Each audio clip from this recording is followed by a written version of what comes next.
Okay, now we will do our lecture on chapter number 4, Principles for Managing Successful Organizational Change.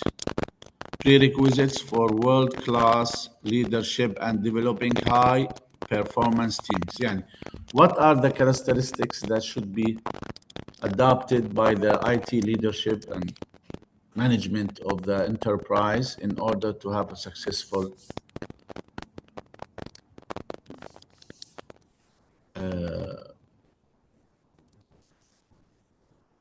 and they meet their objectives. Okay. So we'll talk about leadership and team, CIO and IT roles, high performance teams. Okay, so we will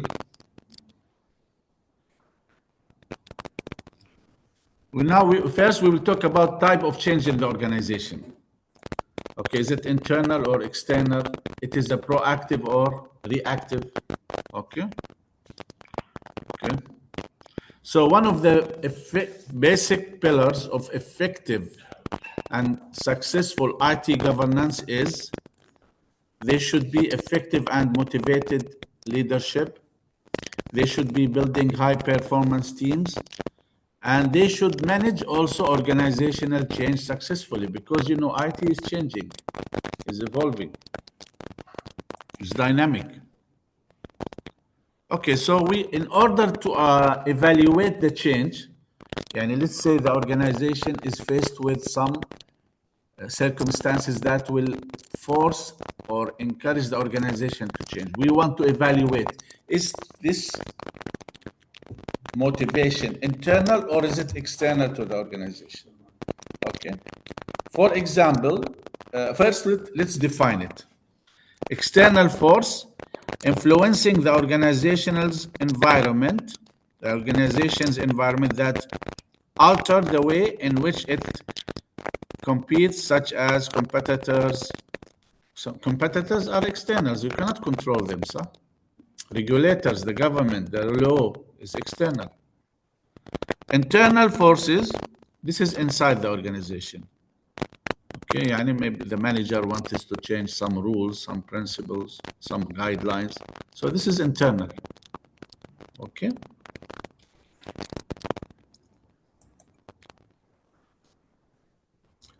We have two types of change. We have a proactive change or planned. We already have it in our plan. We know that this is going to happen, so we have it planned, we have budgeted it. Okay. We call this proactive or planned.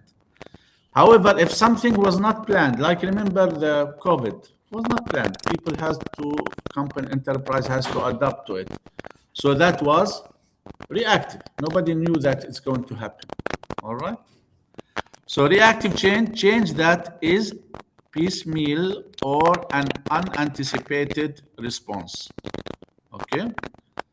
To events and circumstances as they develop or are forced on organization due to regulatory, okay, customer competition and other conditions. All right. So you are reacting to something you did not know that it was going to happen. So you don't have it in your plan, you don't have it in your budget.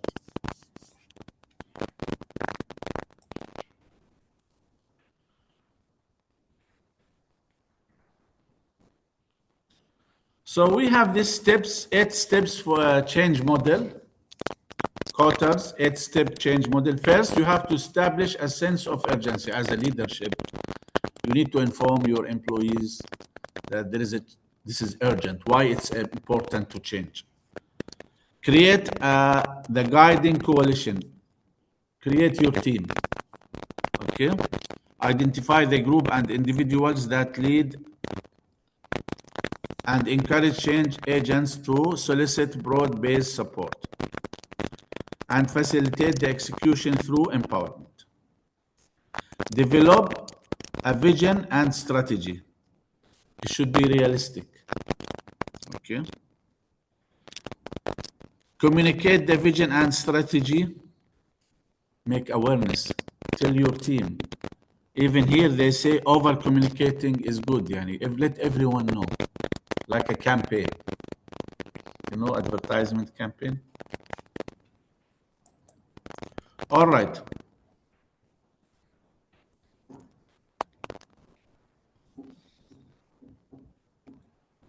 Empower a broad-based action, encouraging risk-taking sometimes, and neutralize obstacles. If there are some obstacles in the way, fix them, solve them, because you are the IT leadership. Also, for your plan, create short-term wins. Yani the plan divided into short-term objectives. All right, this is very important. And once you achieve each one of them, celebrate. Let all the employees know. Okay. Consolidate gains and produce more change. Okay, we built, we changed, did, successful, we implemented, let's say we implemented Microsoft Office. Okay, successful, then now let's build on it. Okay. Anchor new approaches in the culture, institutionalize the process. Yani make a process for change. And here when we talk about change, we talk about advancement, new technologies, new responses to a change. Let's say we are moving to the cloud. This is a change. So we need to create the steps, build the team, do it in step by step. Understood? Any questions about this? Okay.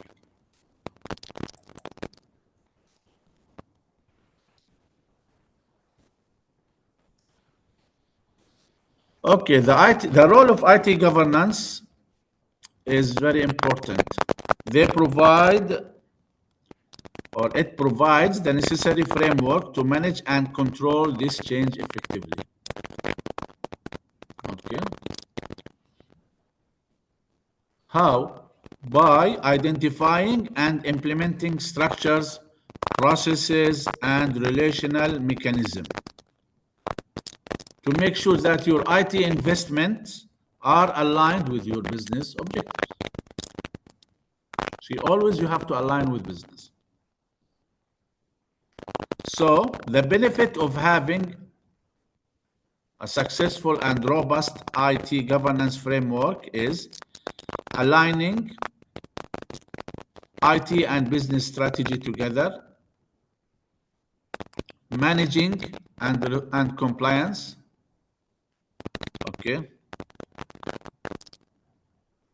compliance with the regulations, with the law, improve decision making because you know your organization, so you can make good decisions as an IT leadership.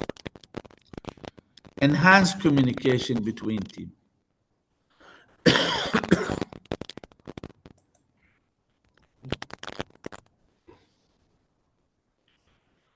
Now we will talk about very important part of world-class leadership principles and practices.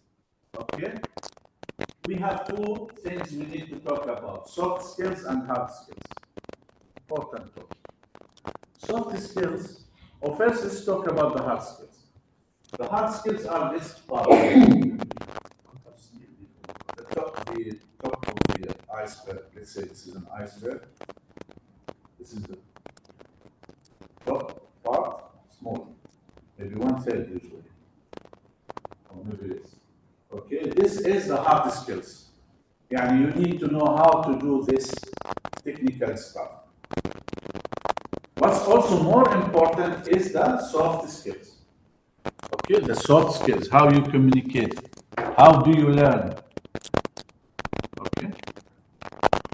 How do you solve problems? Decision making. Yeah, communication, relation, very good, Hassan. Thank you. And things like that. Okay. All right. So, for organizations, usually technical skills are more important to them.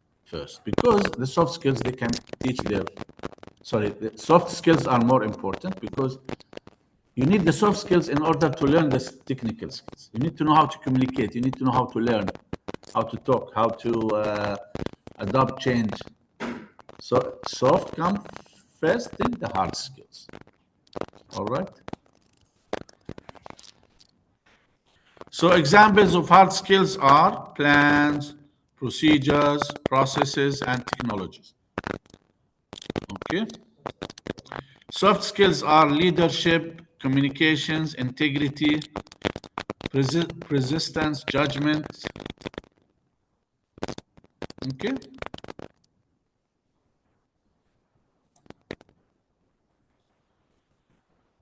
Now, for winning leaders, IT leaders, they should have these skills, and then they gave you the characteristics under each one. You need to know it, please. Okay. So, for example, leadership, we have collaborate, visionary. For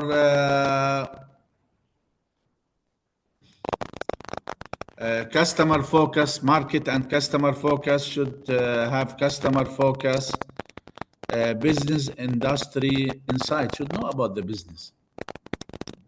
Okay, so you should know about the business. Even you are IT leadership, you should know about what business you are in. Okay.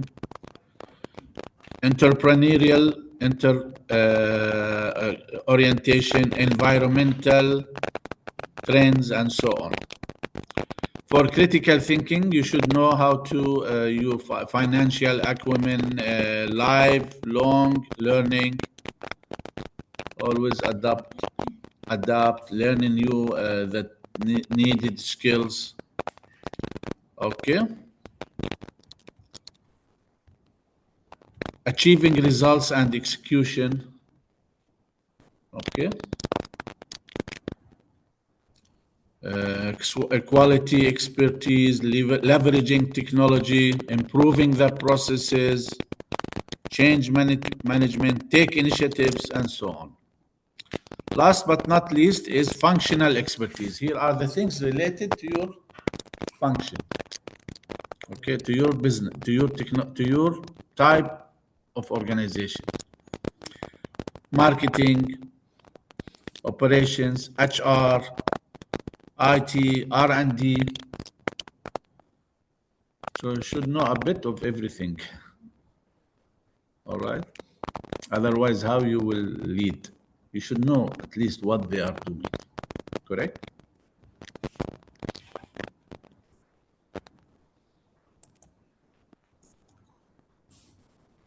Okay. So CIA roles for IT service and governance. Number one, strategic planning. We already mentioned about that. You should plan the strategy for long term. Production prioritizations, which is more important to the enterprise. Architecture, you should advise in the enterprise architecture.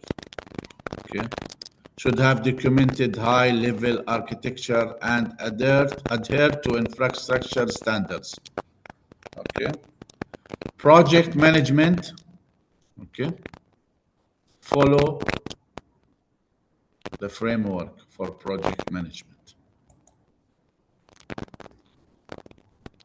Time management. Should manage time wisely. Okay.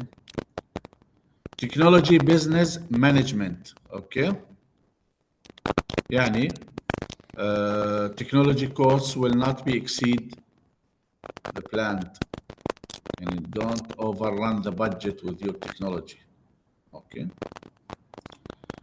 Capital approval, always seek approval. There are proper processes to get approval. Okay.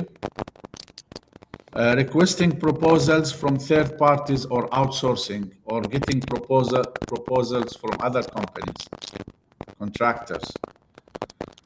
and relationship management, how you will deal with your other stakeholders, with competitors, with the market, with the customers, with your outsource companies. Okay.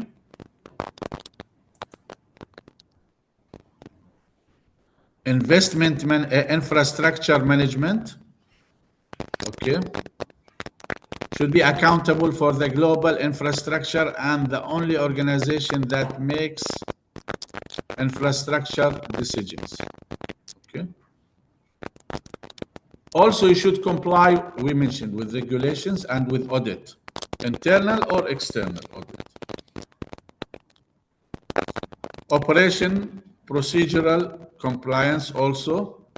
It should be compliance with enterprise change control, policy, procedures, things like that. Information security. Okay. You should adopt security regulations, maybe apply some frameworks like ISO 27001. Now AI is there, so you should adopt also some security rules, guidelines for AI security, and so on. We have also the SOC, اللي هو Sarbanes-Oxley compliance. So they in the book they mentioned that you should comply to these rules. So all IT leaders will be thoroughly familiar with the IT general control processes regarding governance, project management, operations, access control, and data management. Because SOC is mandatory to follow as per the book. Your objectives, now we will talk about your objectives.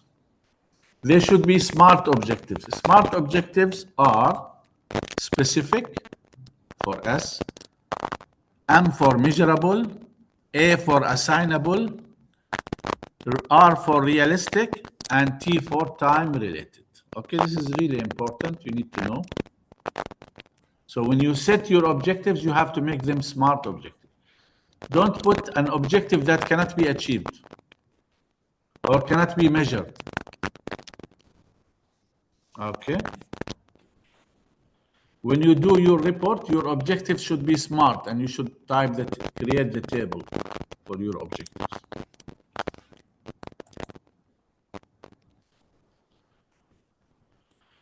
Now we talk about some of the characteristics of high performance teams. Clear purpose, they should know their purpose.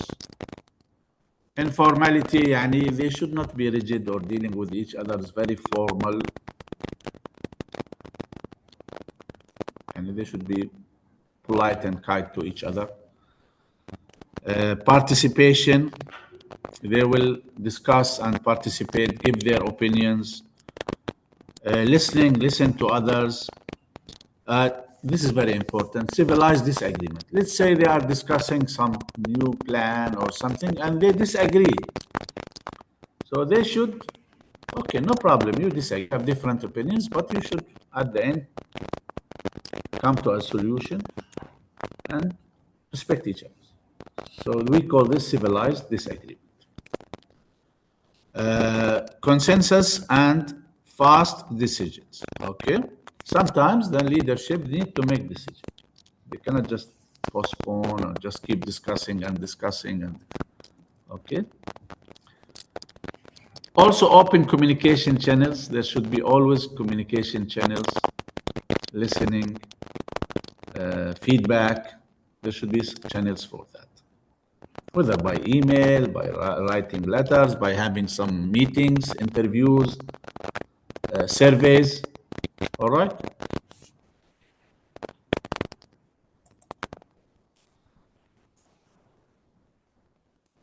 Clear roles and work assignments.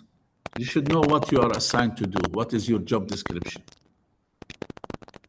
Shared leadership. Okay.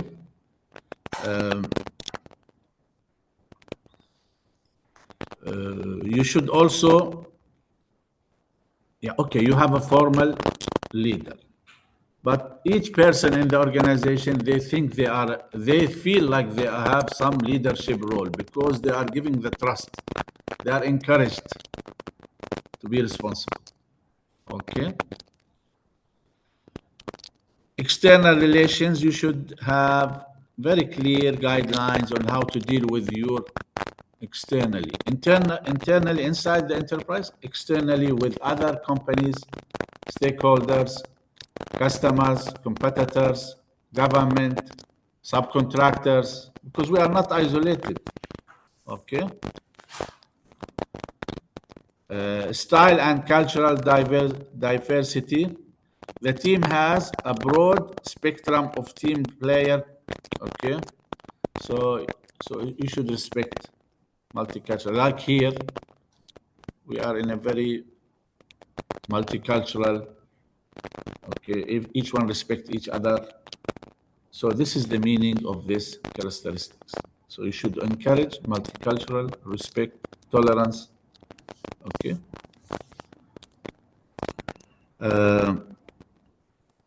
Self-assessment. So allow self-assessment. You can assess your skills, improve them also.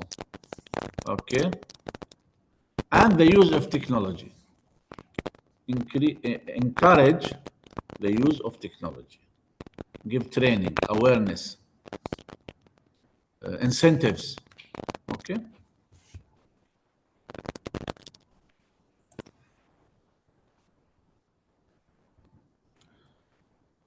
Okay, also to encourage them to use technologies, you choose the proper technology. Now, this is not necessarily the latest technologies there, but it give you a hint. Like for teams, to encourage them you should allow them to have maybe some software or tools for video conferencing or online meetings, such as Teams, Zoom, okay, WebEx, things like that. If they are in the same location, you should have proper, like this, mashallah, smart screen, things like that, okay? Projector, lecture hall, okay? Um, Innovation center, things like that, okay? So it depends whether the collaboration is happening in the organization on site or remote. Okay, so this is the last slide for this chapter. Now we'll talk about your project.